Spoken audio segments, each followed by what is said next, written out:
Political news, sports news, crime news કે તમારા રાજ્યના સમાચાર, હવે દરેક ખબર પર રહેશે અમારી નજર. ગુજરાતનો સર્વશ્રેષ્ઠ ન્યૂઝ ચેનલ. ચાણસ્મા તાલુકાના ભાટસર ગામના મોટાભાગના ખેડૂતોનો ચોમાસામાં વાવેતર કરવામાં આવેલો ખરીફ પાક છેલ્લા 10 વર્ષથી કુદરતી નહીં પરંતુ કૃત્રિમ સમસ્યાના કારણે નિષ્ફળ જતો હોવાથી ખેડૂતોમાં રોષ જોવા મળી રહ્યો છે અને તંત્ર સમક્ષ સમસ્યાના નિરાકરણ માટે યોગ્ય નિર્ણયને લઈને કાયમી ધોરણે નિરાકરણ આવે તેવી પ્રક્રિયા કરવામાં આવે તેવી માંગ કરવામાં આવી રહી છે. હાલમાં ચાણસ્મા પંથકમાં વરસાદ નોંધાયા બાદ છેલ્લા કેટલાય દિવસોથી ભાટસર ગામે 80% જમીનમાં વરસાદી પાણી ભરાઈ જતા ખેડૂતોનો ચોમાસામાં વાવેતર કરવામાં આવેલો મોટાભાગનો પાક નિષ્ફળ ગયો હોવાથી આર્થિક નુકસાની વેઠવાનો વખત આવ્યો છે.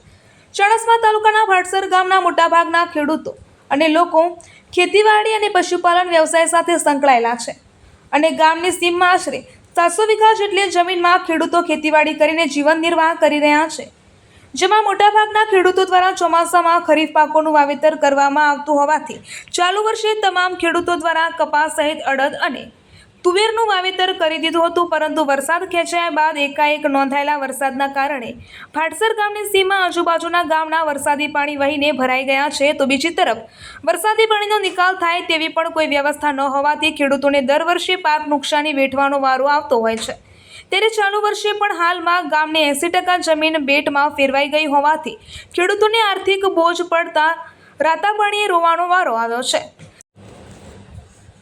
સીમમાં ખેડૂતો દ્વારા વાવેતર કરવામાં આવેલા કપાસ અને કઠોળના ખેતરોમાં વરસાદી પાણી ભરાયેલા રહેતા હાલમાં પાક પણ કોહવાઈ ગયો છે, જેને લઈને ખેડૂતોને મોટું નુકસાન થવા જઈ રહ્યું છે. તદુપરાંત ખેડૂતોના જણાવ્યા મુજબ છેલ્લા 10 વર્ષથી ગામની સીમમાંથી વરસાદી પાણીના નિકાલ માટેની કોઈ વ્યવસ્થા ન હોવાથી દર વર્ષે આ સમસ્યા સર્જાય છે.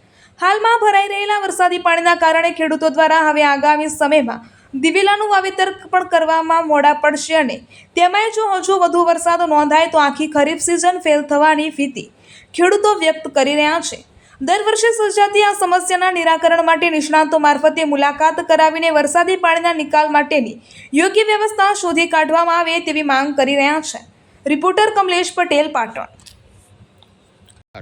મારું નામ પટેલ શૈલેષ અંબાલાલ છે. હું ભાટસરનો વતની છું. અમારા ગામમાં બહારથી પાણી આવવાથી અમારા ગામની જમીનનું નુકસાન થાય છે, પાકનું નુકસાન થાય છે. આ પાણી કેટલું ભર્યું છે તે 2 કિલોમીટર સુધી પડ્યું છે. બધી જમીનોમાં અડદ વાયા હોય, કપાસ વાયા હોય, એ બધાનું નુકસાન થયું છે. આની ભરપાઈ આપો અને આ નેળાઈથી પાણી જવાનો કોઈ નિકાલ મળ્યો નહીં. વચ્ચે આ બાદથી આ બાદ જવાનો એટલું અમને કરી આલો. અને આ રોડ નવો બને છે, અહીંયા અડધા કિલોમીટરે નાળો મૂક્યો છે. એક નાળું હોય મૂકવાય ને 5 કિલોમીટરે નાળો મૂકાય, અડધા કિલોમીટરમાં 3 મૂક્યો છે. એટલે આ અમારી વિનંતી સોંભળો અને કોક અમારા ગામનું સારું કરો એટલું તમને અભિનંદન કરું છું. અમારા ગામમાં છેલ્લા 10 વર્ષથી આખા ગામની 700 વીઘા જમીનમાં પાણીનો ત્રાસ છે. નબદા નેડો આવવાથી અમુક જગ્યાએ મોટો નાળો, કોઈ રોડનું નાળું મૂકવામાં ન હોય, કોઈ નબદાનું નાળું મૂકવામાં ન હોય, એના કારણે પાણી વર્ષોથી ભરાઈ રહેશે અને દર સાલ અમારા ગામમાં પાક નુકસાની દર સાલ થાય છે, પણ સરકારો અમારી કોઈ અભળતી નહીં. અમે દર સાલ ફોટા મોકલીએ છીએ, દર પેપરમાં આપીએ છીએ, પણ આ વસ્તુ ખેડૂતોનો પાક 1 વીઘાએ 2000નું નુકસાન પડે વાવેતર કરી. અડદ વહી આવે, તુવેર વહી આવે કે કપા વહી આવે, પણ ખેડૂતના ખાલી વાવેતર કરીને આવે એટલે 2000 નુકસાન પડે.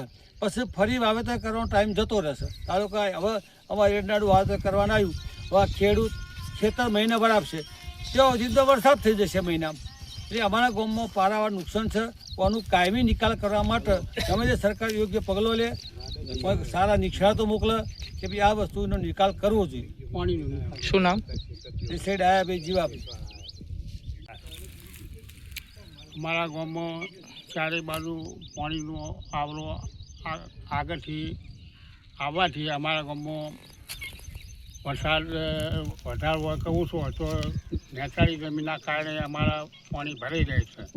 અને આ બાજુના વિસ્તારમાં રોડ પડવાથી અમારા આ પાણી થોડું વધારે પડવાનું, નાળું મૂક્યું નહીં, એના કારણે અમારા જે આ મોટો છે 200-400 વીઘાનો એમાં પાણી ભરાયું છે. અને આવે છે સાહેબ મોટાભાગનું બહારથી આવે છે મોટું પાણી, એ કે અમારે નુકસાન ઘણું થાય છે. એ માટે અમે આ કપા વાયેલા ઘણા જતા રહ્યા, અડદ જતા રહ્યા. હવે ફેર વાવણી કરીશું વાવણીમાં જો વરસાદ વધારે થાય તો એરંડાની વાવણી થાય નહીં, અને વાવણીથી નોર્થ તો પછી વાવણી થાય, અને 2 હાથ ત્યાં બાદ હાથ તલાવવાનો છે. અમારા ગામમાં તો પાણીનો કોઈ નિકાલ થયો નહીં સાહેબ. તો કોઈ નિકાલ કરવા માટે પાણીનો શેર કરવા માટે થોડી પાણીનો અવેજ થાય, નિરાકર થાય એ માટે થોડી મગજમાં લ્યો એ બહુ આશા છે તમારા.